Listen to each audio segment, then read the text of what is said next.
1번부터 보시면은요. 현금 및 현금성 자산이죠. 이거 답 두 개입니다. 그래서 정답은 3번하고 몇 번이에요? 4번.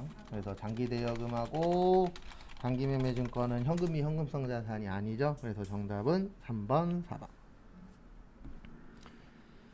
그 다음에 2번 재고자산의 저가법인데 우리 재고자산 평가 손실이 저가법이었었죠. 그래서 매출 원가로 처리하는데 여기에서 말하는 평가는 이제 돈 맞추는 거였죠. 돈하고 관련된 거. 그 다음에 감모는 뭐하고 관련된 거였어요? 수량하고 관련된 거죠. 그래서 첫 번째 보시면 재고자산의 손상으로 재고자산의 시가가 취득원가보다 하락했죠. 그러면 떨어졌으니까 저가법 맞고요. 그 다음에 재고자산의 시가는 매 회계 기간 말에 추정하고 재고자산 평가손실의 환입은 매출원가에서 차감한다. 맞습니다. 왜냐하면 재고자산 평가손실 자체가 매출원가에서 처리하잖아요. 거기에서 말하는 환입은 뭐냐면 이거예요. 간단하게 설명드리면 100만원짜리가 90만원이 될 수 있죠. 그러면 이때는 재고자산 무슨 손실이에요? 평가손실이에요. 근데 이게 90만원이었다가 다시 95만원이 될 수도 있어요? 없어요? 있죠. 요게 재고자산 평가손실 뭐예요? 환입 관련된 겁니다. 왜냐면 우리가 가격이 떨어졌다가 다시 뭐 할 수도 있어요? 올라갈 수도 있죠. 반대로. 그 다음에 3번 재고자산 평가를 위한 저가법은 일반적으로 항목별로예요. 이게 무슨 뜻이냐면은 재고자산이라는 게 판매 관련된 거잖아요. 그러면 회사에서 팔려고 하는 것들이 여러 가지 있을 수도 있겠죠. 그러면 그 파는 물건들마다 가격이 정해져 있잖아요. 그래서 거기서 말하는 항목별은 그 뭐 제품 A, 제품 B, 제품 C 이런 식으로 따로따로 본다는 뜻이고요. 비슷하면은 합칠 수 있습니다. 회계는. 그래서 정답은 4번이세요. 거기 보시면 시가가 원가보다 높죠. 그러면 원가보다 높으면 저가 아니잖아요. 그래서 정답 몇 번이야? 4번. 그리고 조심하셔야 되는 게 또 하나 설명드리면 만약에 100만원짜리가 90만원으로 떨어질 수 있죠. 근데 이게 105만원이 될 수는 없어요.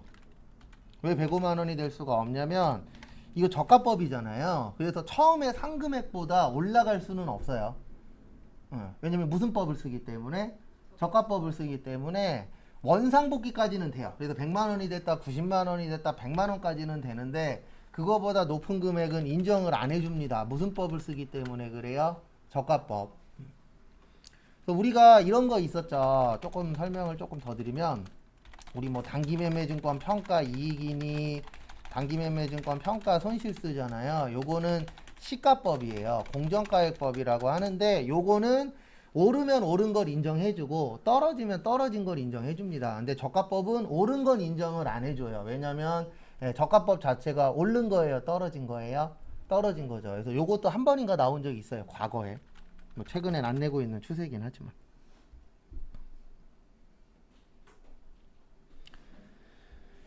그 다음에 3번 보시면은요. 매도 가능 증권 처분 손익이죠. 요건 좀 난이도가 있습니다.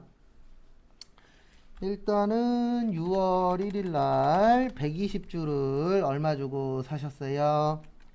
6만원. 그래서 120주 곱하기 6만원 하면은 720 나와요. 그래서 매도 가능 증권 720. 그 다음에 대변에 현금 줬다라고 그냥 볼게요. 그 다음에 12월 31일 날 거기 보면은 매도 가능 증권 평가 손실 얼마가 발생했죠? 120. 그러면 매도 가능 증권 평가 손실 120. 대변에 매도 가능 증권 얼마요? 120. 손해봤다는 얘기는 떨어졌다는 얘기죠. 그 다음에 5월 1일 날 120주를 주당 얼마에 팔았죠? 5만원에 팔았죠. 그러면 현금 받았다라고 치면 600. 그 다음에 매도 가능 증권도 얼마예요?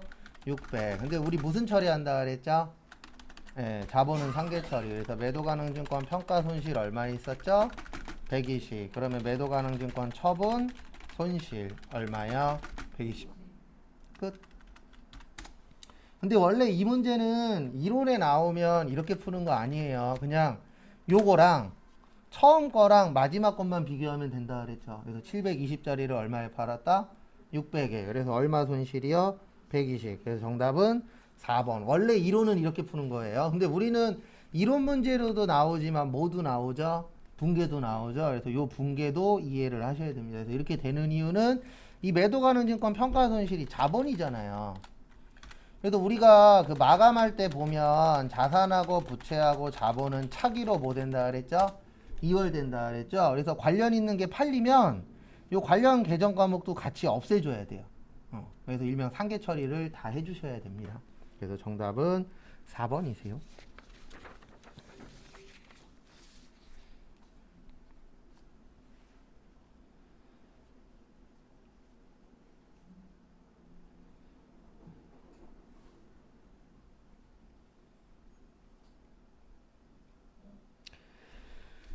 그 다음에 4번 사채 회계 처리죠? 일단 사채는 자본 조정 아니에요. 그리고 이런 거 물어보면 그냥 여기 가서 컨트롤 뭐야? F. 그래서 사채 치면은 비유동 부채입니다. 그래서 1번은 아니고요. 그 다음에 2번 사채가 할증 발행되고 유효이자율법이 적용되는 경우 사채의 장부 금액은 매기 감소한다. 맞아요. 그래서 정답은 2번입니다. 근데 원래 이 문제는 이렇게 푸는 거예요. 설명은 드릴 건데 1번, 2번, 4번 틀렸으니까 2번이다. 이렇게 푸는 게 일반적으로는 정상입니다. 그래서 2번은 조금 이따 얘기하고 3번이 틀린 이유는 우리 사채 상각할 때 유효이자율법 쓰고요. 상가액은 할증 발행이나 할인 발행 모두 뭐한다? 증가한다. 근데 거기는 감소한다라고 되어 있죠. 그 다음에 액면 이자율이 시장 이자율보다 클 경우 할증 발행한다라고 되어 있는데 액면 이자율보다 시장 이자율이 크죠. 우리 외울 땐 이렇게 외웠죠. 네, 누구 기준이라 그랬어요? 액면 이자율. 그래서 액면 이자율이 크면 할증, 작으면 뭐요? 할인. 근데 거기 보시면 잘 읽어보면은 액면 이자율보다 시장 이자율이 크다 그랬잖아요. 그러면 시장 그 액면 이자율이 작다는 얘기죠. 네, 말장난이에요 결론은. 근데 이렇게 나오면 4번 찍을 확률도 있습니다. 이거 잘못 보면은 크대. 그러니까 무슨 발행이요? 할증 발행 이렇게 생각하실 수 있는데 지금 이거는 시장 이자율이 큰 거잖아요. 그러면 액면 이자율은 작으니까 무슨 발행이요? 할인 발행. 그 다음에 2번 보시면 사채가 무슨 발행이 됐다고요? 할증 발행. 이게 뭐냐면은요. 우리가 만약에 사채 1000만 원을 1200만 원에 할증 발행하다 이럴 수 있어요? 없어요? 있죠. 그러면 현금은 1200, 사채는 얼마요? 1000. 그 다음에 비싸게 발행했죠. 사채, 할증 발행, 차금. 얼마요? 200.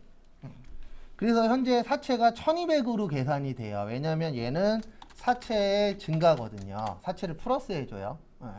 그래서 1200인데 이게 상각을 하면 할수록 요 금액에 가까워져야 되거든요. 1000만 원에. 왜냐면 사채는 얼마짜리니까요. 원래는 1000만 원짜리인데 얼마 받았어요? 1200. 그래서 우리가 상각을 하면은 이 상각을 했을 때에 1000만 원에 돼야 돼요. 마지막에. 그러면 1200이 1000만 원이 되려면 늘어나야 돼요? 줄어들어야 돼요? 줄어야 되죠. 그래서 정답은 몇 번이요? 2번. 그래서 2번이에요. 근데 참고로 이거는 우리가 해본 적은 없습니다.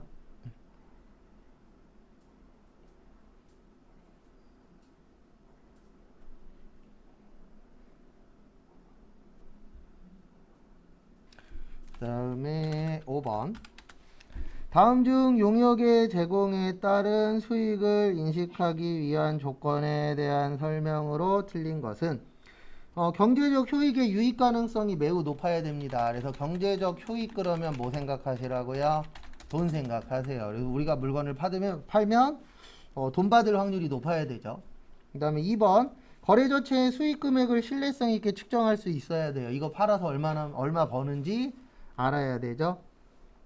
그 다음에 3번 진행률을 신뢰성 있게 측정할 수 없는 경우에는 용역의 제공이 완료되는 시점에 수익을 전액 인식한다. 이렇게 나오면 이거는 찍을 수밖에 없습니다.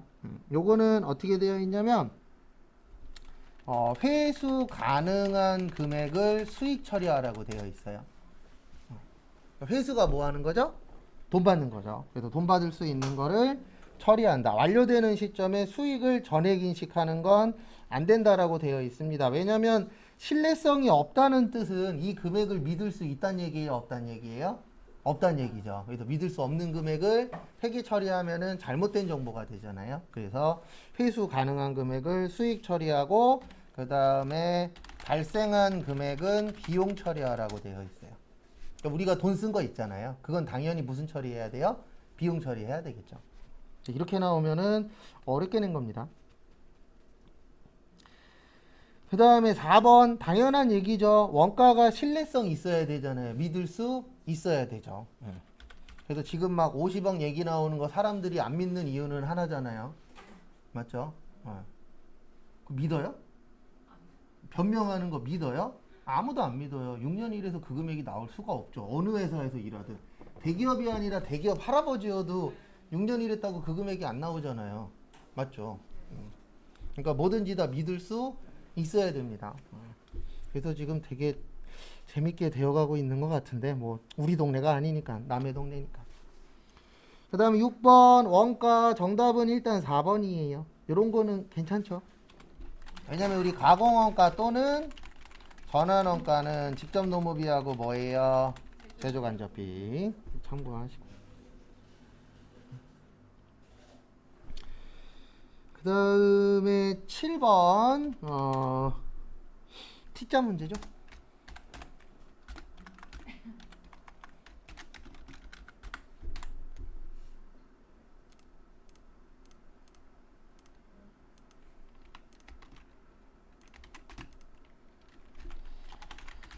제공품, 제조원가, 명세서, 기초제공품,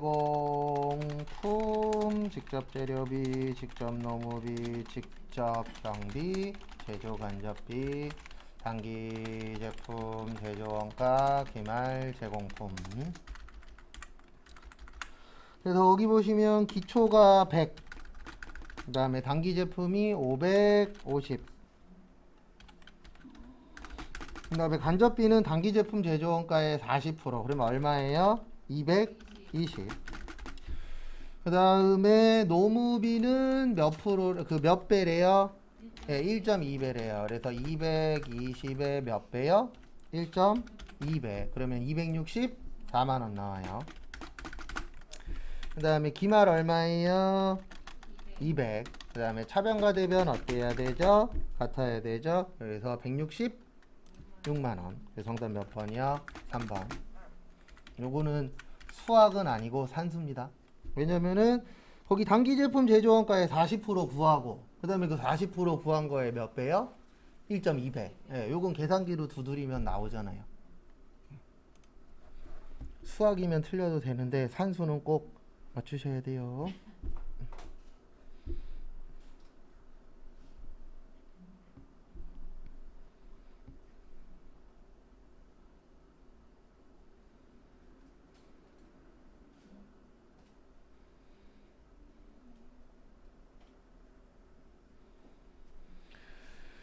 그 다음에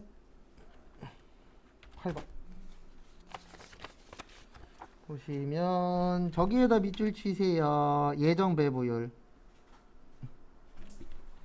일단 실제가 얼마예요?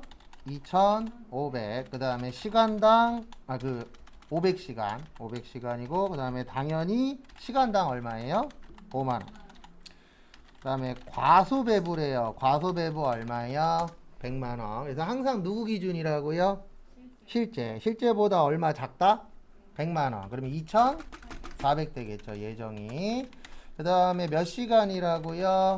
500시간. 나누면 48,000원 나오죠, 시간당. 그래서 정답 몇 번이요?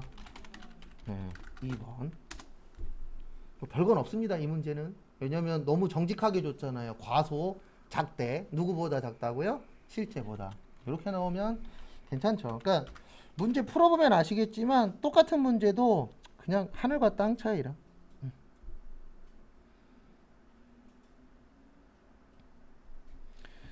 다음에 9번 개별원가 계산. 그래서 개별원가 계산은 비싼 거, 종합은요 싼 거. 다품종 소량 주문 생산, 종합은 소품종 대량 생산. 그다음에 작업지시서, 제조지시서, 작업 원가표, 공정하고 완성품 환산량. 그다음에 제조 간접비의 배부가 중요하고 누가 중요해요? 기말 제공품. 그래서 보시면은요.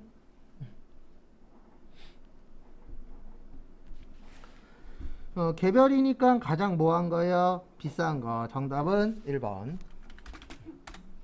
이번 시험에도 이런 종류 같은 건 원래 좀 잘 내니까 뭐 그렇게 크게 어렵진 않죠. 그 다음에 종합원가 계산제도 하에서 완성품 환산량의 계산에 선입선출법을 사용하여 당기에 실제 발생한 재료비와 가공비의 무슨 액이요? 합계. 일단 무슨 법이세요? 선입선출법. 말 곱하기 완 플러스 말분의 초 플러스 당. 플러스가 안 나와. 마이너스 초분의 당이죠. 그 다음에 이것도 같이 알고 계세요. 완성품 환산량 구하라 그러면 분모만, 단위당 원가 구해라 그러면 분모하고 뭐요? 분자. 그 다음에 기말 제공품이 얼마냐 그러면 뭐요? 공식 다. 그래서 지금 이 문제는 공식 다 해야 된다라고 보시면 돼요. 왜냐면 거기 단위당 원가 구해져 있잖아요. 그러니까 우리는 요것만 구해서, 말만 구해서, 여기 단위당 원가 뭐 하면 돼요? 곱하면 되죠. 그래서 첫 번째로 재료비. 재료비는 전량 투입이고요. 가공비는 균등 투입. 그럼 맨날 풀던 겁니다. 그러면 거기 보시면 말이 어디 갔냐? 지금 몇 개죠? 기말이? 일단 완성품 환산량 구해야 되는구나. 거기 보시면 기초 완이 몇 개예요? 4,000개. 그 다음에 말이 몇 개죠? 1,200개. 그 다음에 초가 몇 개예요? 1,000개. 그러면 몇 개 나오죠? 4,200개. 그 다음에 하나당 얼마래요? 네, 1,000원. 거기 보시면 완성품 환산량당 금액이잖아요. 그러면 지금 완성품 환산량을 구해서 곱하셔야 돼요. 그러니까 여기에서 키포인트는 완성품 환산량 단위당 원가예요. 완성품 환산량당 하나에 1,000원이니까 400 얼마요? 20. 그 다음에 가공비는 이렇게 구하면 되죠. 4,000. 그 다음에 더하기 1,200개에 60%면 720. 1,000개에 30%면 300. 그래서 4,420개 곱하기 하나당 얼마라고요? 1,200원. 그러면은 어디 갔냐? 4,420 곱하기 1,200원 하면 530만 4천원. 530만 4천원. 그러면 둘이 더하면 얼마 나와요? 950만 4천원. 그래서 정답은 2번입니다.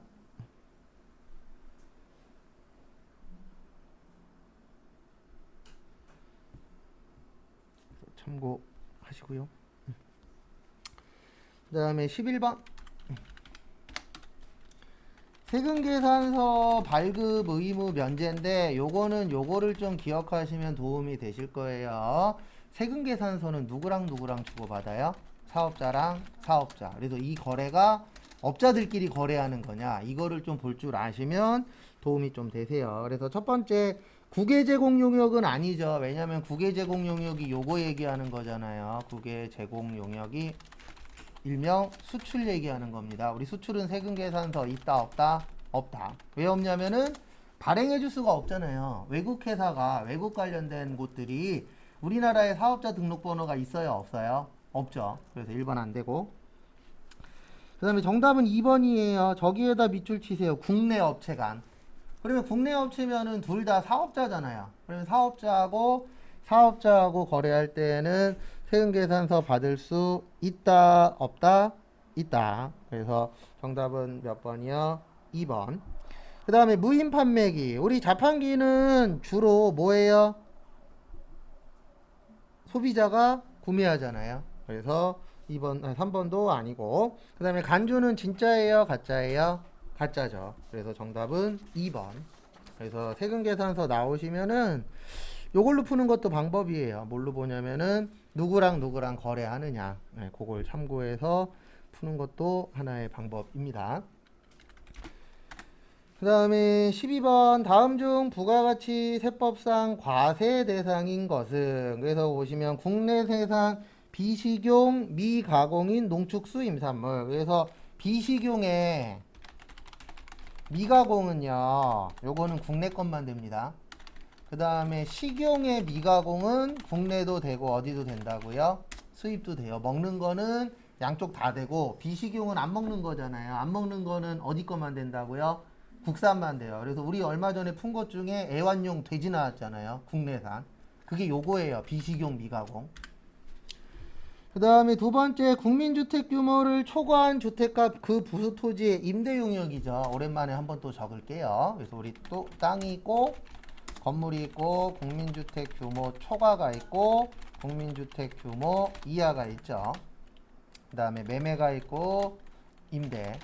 그래서 토지의 매매는 면세, 토지의 임대는 과세, 건물의 매매는 과세, 임대도 과세.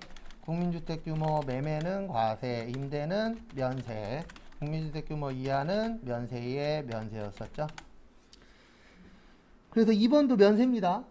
왜냐면 매매가 아니고 뭐예요? 임대. 그 다음에 우표, 인지, 증지, 복권도 면세예요. 그래서 정답은 4번. 그 다음에 하나 알고 계셔야 되는 게 고속철도는 과세가 맞는데 역외군송업에서는 누구만 세금계산서 발행할 수 있다? 전세버스. 그래서 전세버스만 세금계산서 발행 가능합니다. 그래서 고속철도 타시면 그 고속철도 이용요금 있잖아요. 그거는 우리는 일반 전표에다 넣어야 돼요. 왜냐면 과세기는 하지만 세금계산서 못 받잖아요. 그러면 메인 매출 전표에다 입력할 수 있다 없다? 없다. 그래서 이런 것들은 무슨 전표에다 입력한다고요? 일반 전표. 그러니까 우리가 항상 두 개가 있을 때는 A 아니면 B예요.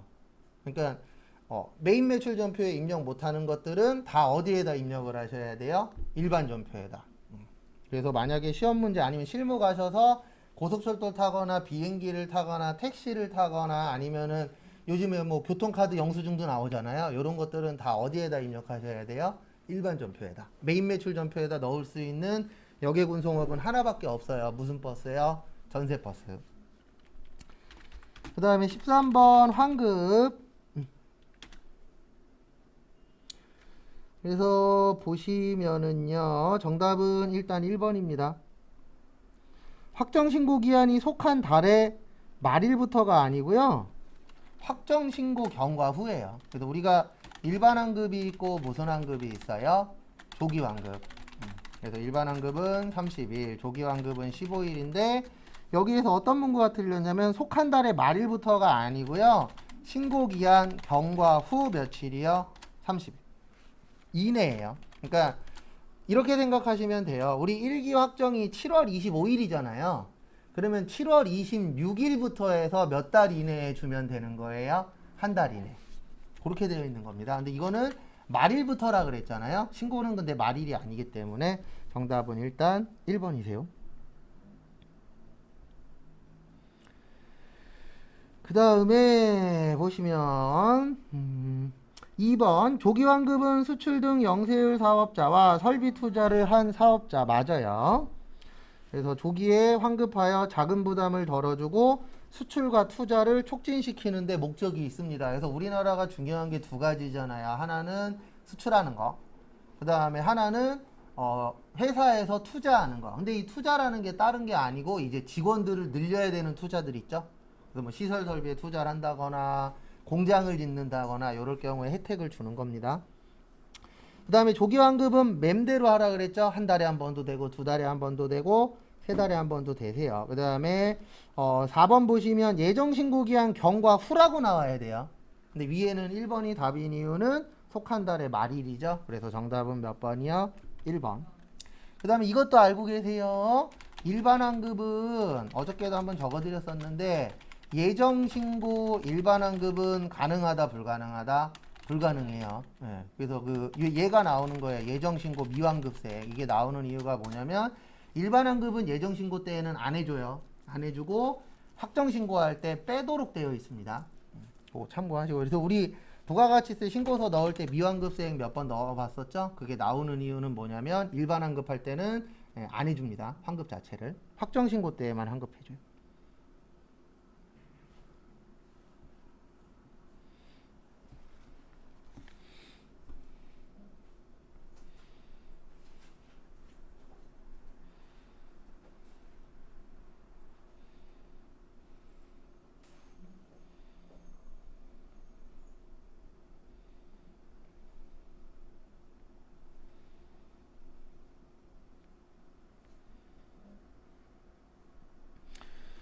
그 다음에 보시면 14번 이자 소득으로 볼 수 없는 거죠. 좀 이런 건 좀 안 냈으면 좋겠어요. 일단 사채이자는 이자고 채권증권의 환매 조건부도 맞고 비영업 대금의 이익도 맞습니다. 그래서 정답은 2번이에요.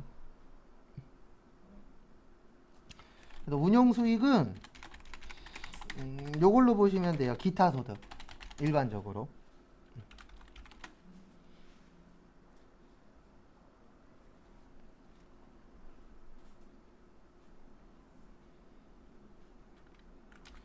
이렇게 나오면 3번 아니면 2번 싸움입니다. 왜냐면 1번하고 4번에는 이자나 이익이라고 아예 써놨잖아요. 예, 우리 비영업 대금에 이익 있었잖아요. 이자 그 원천징수 외울 때.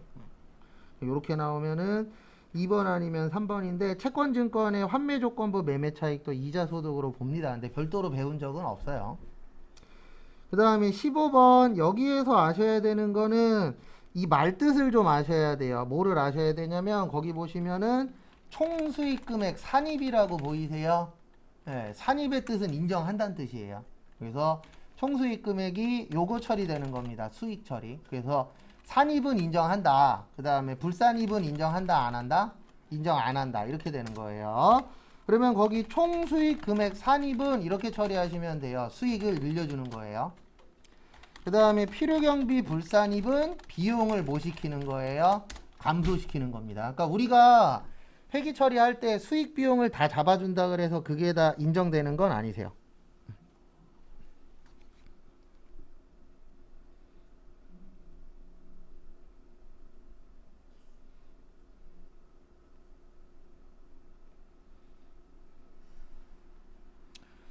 참고하시고.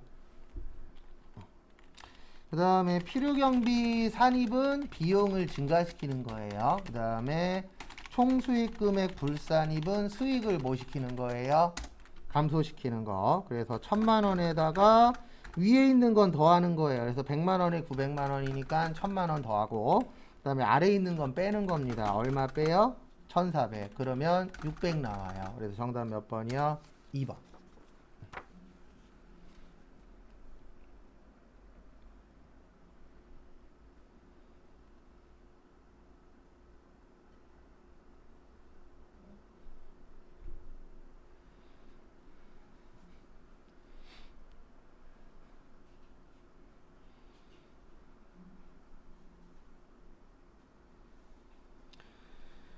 그 다음에 보시면은요, 다음 거 보시면 실무 시험 하기 전에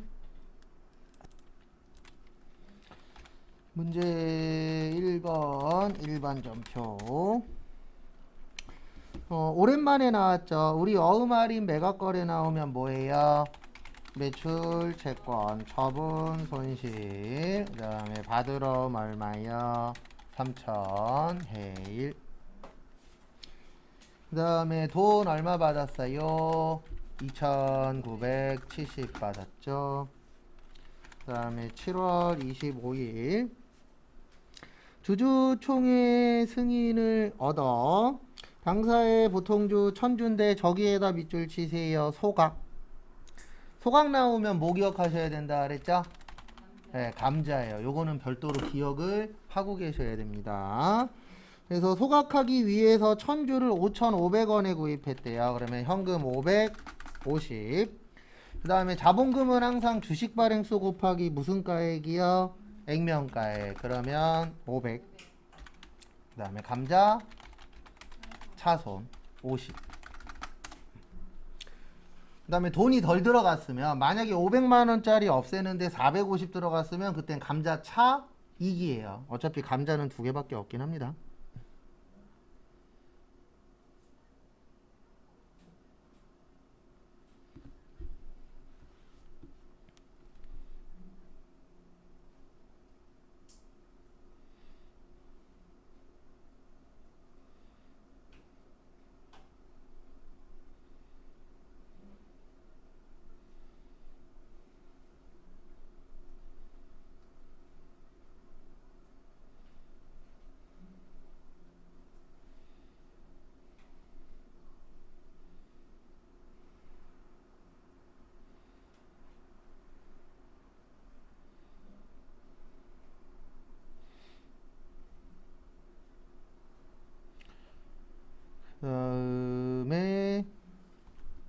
8월 7일 을미상사에 대한 외상매입금 500만원 있었죠. 그래서 외상매입금 얼마요? 500.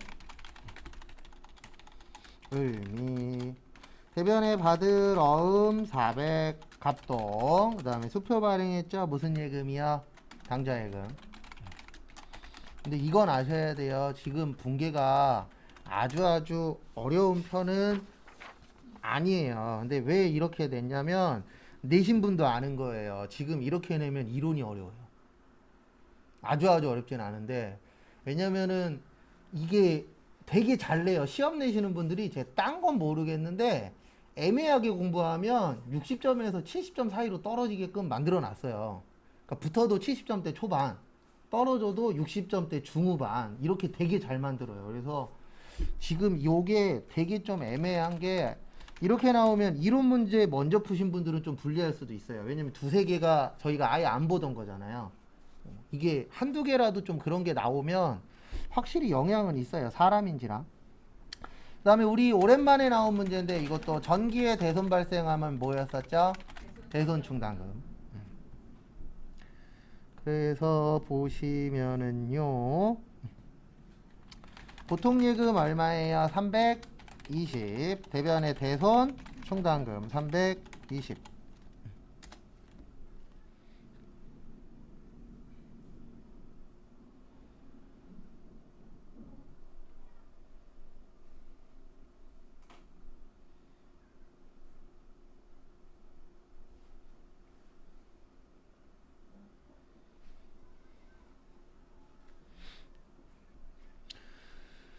다음에 9월 16일 이거는 많이 풀던 거죠. 먼저 냈다 무슨 세금이요?